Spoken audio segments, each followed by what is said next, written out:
Dans la poche de presque chaque gorille du jungle se trouve un petit morceau de plastique. Il est fin, brillant et s'adapte parfaitement à un portefeuille. Il a un logo sur le devant, une bande magnétique au dos et une limite de crédit qui ressemble à un cadeau la première fois qu'on l'utilise. La plupart des gorilles reçoivent leur première carte de crédit quand ils sont jeunes, enthousiastes et complètement mal préparés à ce qu'elle leur coûte vraiment. La carte ressemble à des bananes gratuites. Ce ne sont pas des bananes gratuites. Ce sont des bananes futures empruntées à un taux d'intérêt que la banque émettrice espère que tu ne comprendras jamais pleinement. Cette vidéo parle du piège à banane de la carte de crédit. Comment il fonctionne, pourquoi il attrape même les gorilles intelligents, ce qu'il coûte sur toute une vie, et surtout, comment utiliser une carte de crédit d'une façon qui travaille pour toi, plutôt que contre toi. Commençons par les mécanismes de base que la plupart des gorilles n'examinent jamais attentivement. Quand Bongo utilise sa carte de crédit au marché des lianes pour acheter quelque chose qui coûte 200 bananes, il ne dépense pas immédiatement 200 bananes. Il dépense une promesse. Il promet à la société de carte de crédit de lui payer 200 bananes plus tard. La société de carte de crédit paie le marché des lianes en son nom tout de suite. Bongo repart avec son achat et une dette de 200 bananes. Si Bongo rembourse ces 200 bananes en totalité quand son relevé mensuel arrive, rien de mauvais ne se passe. La société de carte de crédit ne gagne rien sur lui ce mois-ci. Il bénéficie de la commodité de ne pas transporter des bananes partout. Et si sa carte offre des récompenses, il pourrait même gagner quelques points bananes pour de futurs achats. C'est le cas d'utilisation idéale et c'est exactement ainsi qu'environ 30% des titulaires de cartes de crédit utilisent réellement leur carte. Les 70% restants portent un solde. Ils paient le paiement minimum chaque mois, ou quelque chose d'approchant, et laissent le reste accumuler des intérêts. C'est là que le piège commence à se refermer. La gorille, nommée Suze Orman, a écrit abondamment à ce sujet dans son livre The Money Book for the Young, Fabulous and Broke, et a décrit les intérêts de cartes de crédit comme l'une des forces financières les plus destructrices dans la vie des gorilles ordinaires. Suze a signalé que le taux d'intérêt moyen des cartes de crédit dans le jungle tourne autour de 20% par an. Certaines cartes facturent 24%, d'autres 29%. Quelques cartes prédatrices ciblant les gorilles ayant un mauvais historique de crédit facturent des taux supérieurs à 30% par an. Ce ne sont pas de petits chiffres. 20% d'intérêts annuels représentent un fardeau financier dévastateur qui consomme silencieusement une part énorme de tes revenus mensuels si tu portes un solde mois après mois. À 20% d'intérêts annuels, combien coûte réellement la dette de 200 bananes de Bongo s'il ne fait que des paiements minimums? Le paiement minimum sur la plupart des cartes de crédit est d'environ 2% du solde impayé, ou un petit montant fixe, selon ce qui est le plus élevé. Sur une dette de 200 bananes à 2%, le paiement minimum de Bongo est de 4 bananes. Il paie 4 bananes ce mois-ci. Les 196 bananes restantes commencent à accumuler des intérêts à 20% par an, ce qui correspond à environ 1,67% par mois. Cela signifie que le mois prochain, Bongo doit 196 bananes plus 3,27 bananes d'intérêt, soit un total de 199,27 bananes. Il paie à nouveau 4 bananes. Le solde diminue de moins d'1 banane en termes réels. À ce rythme, il faut à Bongo plus de 7 ans pour rembourser son achat original de 200 bananes. Et le total qu'il paie n'est pas de 200 bananes. Il est d'environ 350 bananes. Un achat de 200 bananes lui coûte 350 bananes, rien qu'à cause des intérêts et des paiements minimums.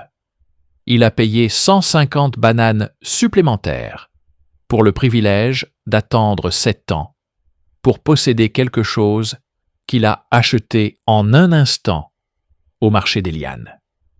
Transposons maintenant cela à ce que la plupart des gorilles portent réellement sur leur carte de crédit. La dette moyenne de carte de crédit par ménage de gorilles dans le jungle se situe quelque part entre 5 000 et 8 000 bananes selon la région. À 7 000 bananes, avec un taux d'intérêt de 20% et des paiements minimums uniquement, le calendrier de remboursement s'étend au-delà de 20 ans.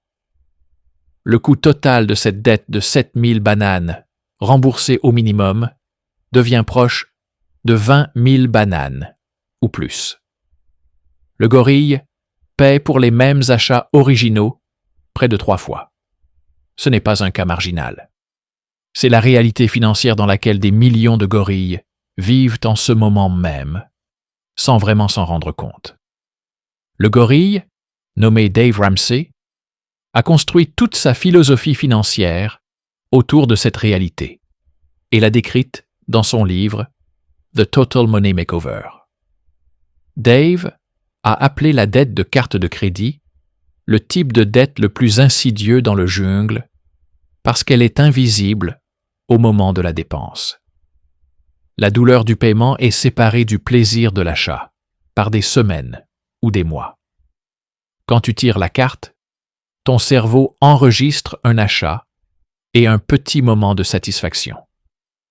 La douleur de la facture arrive plus tard, et même à ce moment-là, elle est atténuée par l'option de paiement minimum qui donne l'impression que la dette est gérable, même quand elle consume lentement ton avenir financier. Dave a passé des décennies à travailler avec des gorilles enterrés sous des dettes de cartes de crédit, et le schéma était toujours le même. De petits achats effectués nonchalamment sur des mois et des années devenaient des obligations écrasantes qui prenaient des années à surmonter. Dave a documenté cas après cas de gorilles dans son livre qui gagnaient des revenus solides, mais se sentaient perpétuellement en retard financièrement. Quand ils se sont assis et ont additionné leur solde de carte de crédit et les intérêts qu'ils payaient chaque année, les chiffres étaient dévastateurs. Un gorille payait 400 bananes par mois en paiement minimum sur 6 cartes différentes. Sur 12 mois, c'était 4 800 bananes allant directement aux intérêts et au paiement minimum, réduisant à peine le capital réel. 4 800 bananes par an, consommées silencieusement, pendant que le gorille se demandait pourquoi il ne semblait jamais pouvoir progresser, peu importe combien il travaillait dur. C'est ce que la gorille, nommée Elizabeth Warren, a décrit dans ses recherches, avant d'écrire All Your Worth avec Amelia Warren Tyagi. Elizabeth a découvert que les gorilles à revenus moyens ne faisaient pas faillite à cause de dépenses inconsidérées en produits de luxe. Ils faisaient faillite parce qu'un pourcentage croissant de leurs revenus mensuels était consommé par des obligations financières fixes, notamment les paiements minimums de cartes de crédit, qui ne laissaient presque rien pour l'épargne ou les dépenses imprévues. Le piège n'est généralement pas une seule dépense excessive dramatique. C'est une série de petites charges mensuelles qui s'accumulent sur des années jusqu'à ce que le paysage des paiements minimums devienne écrasant et que le gorille se sente complètement piégé. Mais c'est là que la psychologie devient encore plus dangereuse. Les cartes de crédit ne sont pas conçues de manière neutre. Elles sont conçues par des équipes très sophistiquées de gorilles dont le seul travail est de maximiser les intérêts que les titulaires de cartes paient. Le gorille, nommé Dan Ariely, qui a écrit Predictably Irrational, a passé des années à étudier comment les gorilles prennent des décisions financières et a découvert que payer avec une carte de crédit amène systématiquement les gorilles à dépenser plus qu'en payant avec des bananes physiques. Quand tu remets de vraies bananes, tu ressens la perte. Le cerveau enregistre la réduction de ta pile. Quand tu tires une carte, il n'y a pas de sensation physique immédiate de perte. Le cerveau ne traite pas la transaction de la même façon, comme un coût réel. Des études ont montré que les gorilles étaient prêts à enchérir significativement plus pour le même article aux enchères lorsqu'ils payaient par carte plutôt qu'en espèces, parfois presque le double. Ce n'est pas un défaut de caractère. C'est une réponse neurologique prévisible à la suppression du paiement physique de l'expérience d'achat. Cela signifie qu'avoir simplement une carte de crédit dans ton portefeuille modifie ton comportement de dépense à un niveau fondamental. Non pas parce que tu es irresponsable, mais parce que ton cerveau est systématiquement influencé par la conception de l'instrument de paiement. Les sociétés de cartes de crédit le savent. Elles l'ont étudié de manière approfondie. L'ensemble du modèle économique dépend du fait que les gorilles dépensent légèrement plus que prévu et portent juste assez de solde chaque mois pour générer des revenus d'intérêt réguliers pour la banque. Les sociétés de cartes de crédit utilisent également une technique appelée ancrage pour influencer les paiements minimums. Quand un relevé montre un solde élevé et un paiement minimum faible, le paiement minimum fonctionne comme une ancre pour ce qui semble être un montant approprié à payer. Des recherches montrent que les gorilles, qui voient un chiffre de paiement minimum, ont tendance à payer des montants regroupés autour de ce chiffre, même quand ils pourraient se permettre. Dans la poche de presque chaque gorille du jungle se trouve un petit morceau de plastique. Il est fin, brillant et s'adapte parfaitement à un portefeuille. Il a un logo sur le devant, une bande magnétique au dos et une limite de crédit qui ressemble à un cadeau la première fois qu'on l'utilise. La plupart des gorilles reçoivent leur première carte de crédit quand ils sont jeunes, enthousiastes et complètement mal préparés à ce qu'elle leur coûte vraiment. La carte ressemble à des bananes gratuites. Ce ne sont pas des bananes gratuites. Ce sont des bananes futures empruntées à un taux d'intérêt que la banque émettrice espère que tu ne comprendras jamais pleinement. Cette vidéo parle du piège à banane de la carte de crédit. Comment il fonctionne, pourquoi il attrape même les gorilles intelligents, ce qu'il coûte sur toute une vie, et surtout, comment utiliser une carte de crédit d'une façon qui travaille pour toi, plutôt que contre toi. Commençons par les mécanismes de base que la plupart des gorilles n'examinent jamais attentivement. Quand Bongo utilise sa carte de crédit au marché des lianes pour acheter quelque chose qui coûte 200 bananes, il ne dépense pas immédiatement 200 bananes. Il dépense une promesse. Il promet à la société de cartes de crédit de lui payer 200 bananes plus tard. La société de cartes de crédit paie le marché des lianes en son nom tout de suite. Bongo repart avec son achat et une dette de 200 bananes. Si Bongo rembourse ces 200 bananes en totalité quand son relevé mensuel arrive, rien de mauvais ne se passe. La société de cartes de crédit ne gagne rien sur lui ce mois-ci. Il bénéficie de la commodité de ne pas transporter des bananes partout. Et si sa carte offre des récompenses, il pourrait même gagner quelques points bananes pour de futurs achats. C'est le cas d'utilisation idéale et c'est exactement ainsi qu'environ 30% des titulaires de cartes de crédit utilisent réellement leurs cartes. Les 70% restants portent un solde. Ils paient le paiement minimum chaque mois, ou quelque chose d'approchant, et laissent le reste accumuler des intérêts. C'est là que le piège commence à se refermer.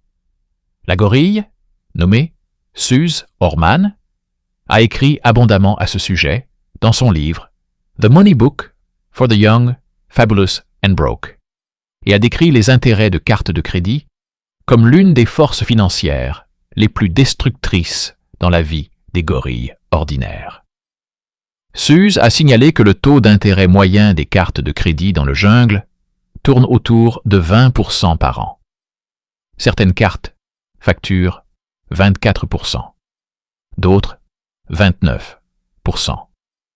Quelques cartes prédatrices ciblant les gorilles ayant un mauvais historique de crédit facturent des taux supérieurs à 30% par an. Ce ne sont pas de petits chiffres. 20% d'intérêts annuels représentent un fardeau financier dévastateur qui consomme silencieusement une part énorme de tes revenus mensuels si tu portes un solde mois après mois. À 20% d'intérêts annuels, combien coûte réellement la dette de 200 bananes de Bongo s'il ne fait que des paiements minimums? Le paiement minimum sur la plupart des cartes de crédit est d'environ 2% du solde impayé, ou un petit montant fixe, selon ce qui est le plus élevé. Sur une dette de 200 bananes à 2%, le paiement minimum de Bongo est de 4 bananes. Il paie 4 bananes ce mois-ci. Les 196 bananes restantes commencent à accumuler des intérêts à 20% par an, ce qui correspond à environ 1,67% par mois.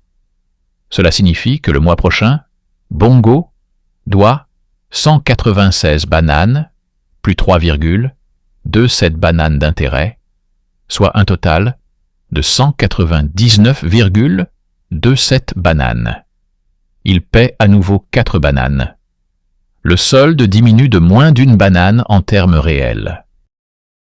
À ce rythme, il faut à Bongo plus de 7 ans pour rembourser son achat original de 200 bananes.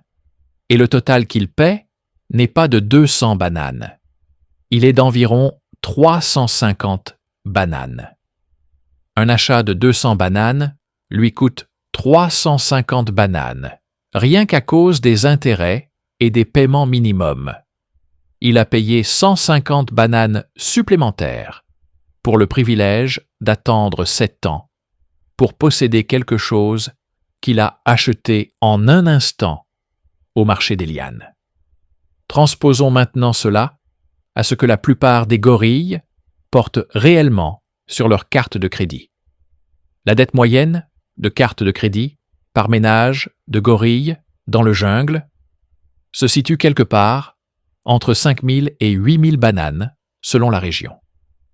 À 7 000 bananes, avec un taux d'intérêt de 20% et des paiements minimums uniquement, le calendrier de remboursement s'étend au-delà de 20 ans.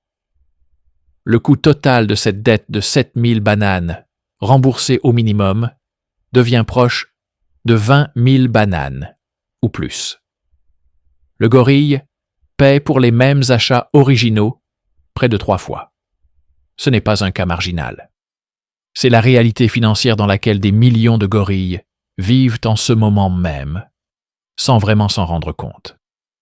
Le gorille, nommé Dave Ramsey, a construit toute sa philosophie financière autour de cette réalité et l'a décrite dans son livre The Total Money Makeover. Dave a appelé la dette de carte de crédit le type de dette le plus insidieux dans le jungle parce qu'elle est invisible au moment de la dépense. La douleur du paiement est séparée du plaisir de l'achat par des semaines ou des mois. Quand tu tires la carte, ton cerveau enregistre un achat et un petit moment de satisfaction.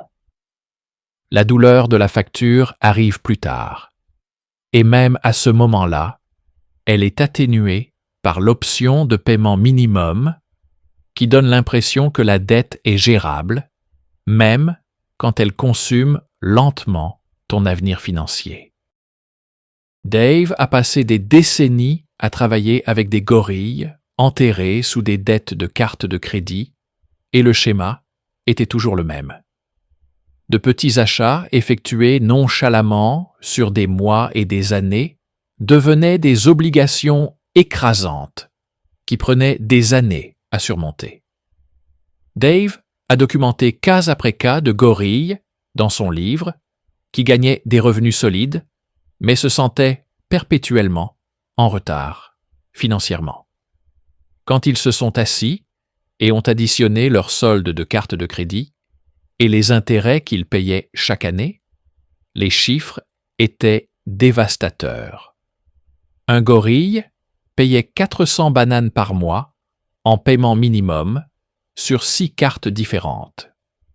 Sur 12 mois, c'était 4800 bananes allant directement aux intérêts et au paiement minimum, réduisant à peine le capital réel.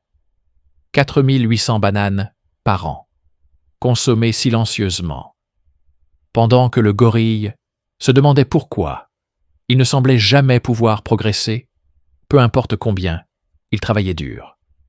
C'est ce que la gorille, nommée Elizabeth Warren, a décrit dans ses recherches, avant d'écrire All Your Worth avec Amelia Warren Tyagi.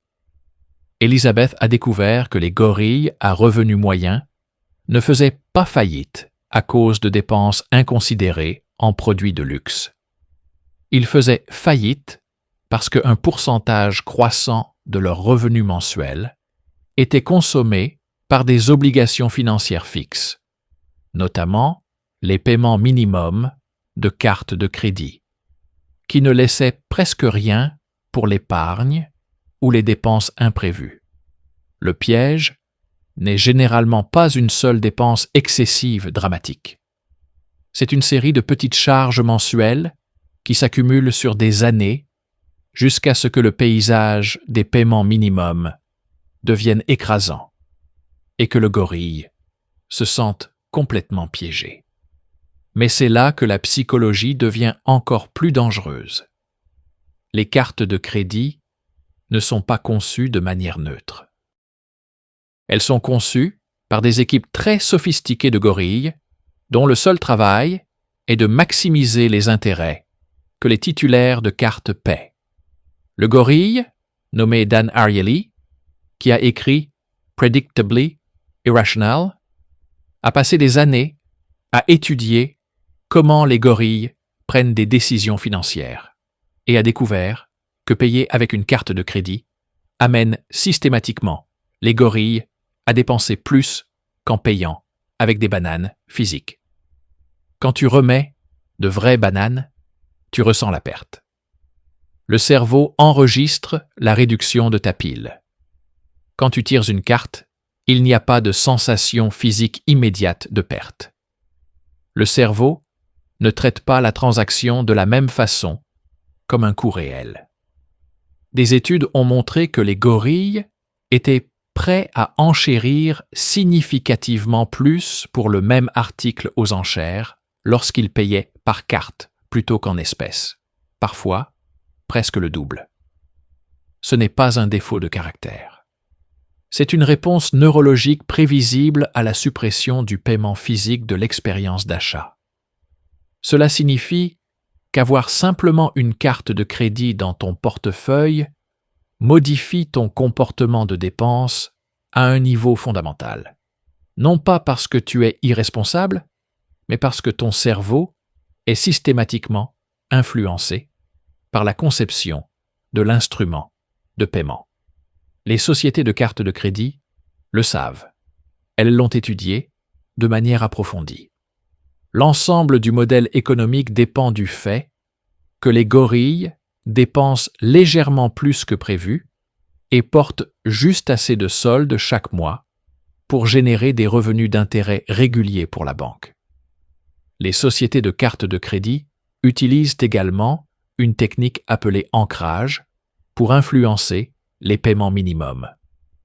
Quand un relevé montre un solde élevé et un paiement minimum faible, le paiement minimum fonctionne comme une ancre pour ce qui semble être un montant approprié à payer. Des recherches montrent que les gorilles, qui voient un chiffre de paiement minimum, ont tendance à payer des montants regroupés autour de ce chiffre, même